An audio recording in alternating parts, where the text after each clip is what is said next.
American instinct that led these young men and women to pick up the torch and cross this bridge, that's the same instinct that moved patriots to choose revolution over tyranny. It's the same instinct that drew immigrants from across oceans and the Rio Grande. The same instinct that led women to reach for the ballot, workers to organize against an unjust status quo. The same instinct that led us to plant a flag at Iwo Jima and on the surface of the moon. It's the idea held by generations of citizens who believe that America is a constant work in progress, who believe that loving this country requires more than singing its praises or avoiding uncomfortable truths.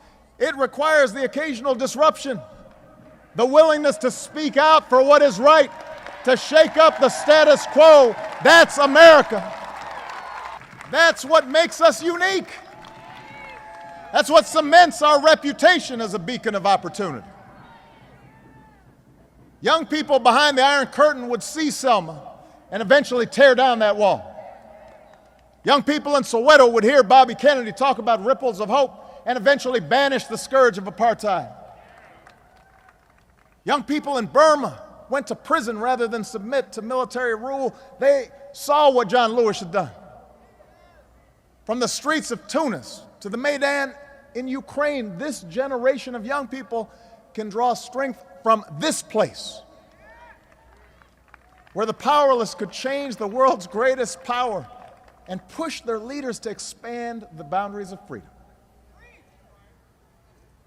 They saw that idea made real right here in Selma, Alabama. They saw that idea manifest itself here in America.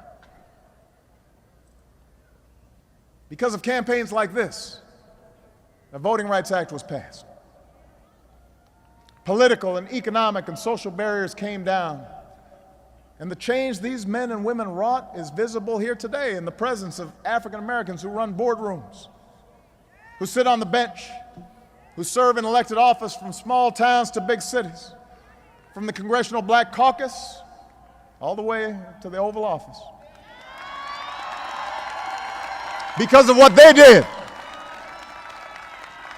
The doors of opportunity swung open not just for black folks, but for every American. Women marched through those doors. Latinos marched through those doors. Asian Americans, gay Americans, Americans with disabilities, they all came through those doors.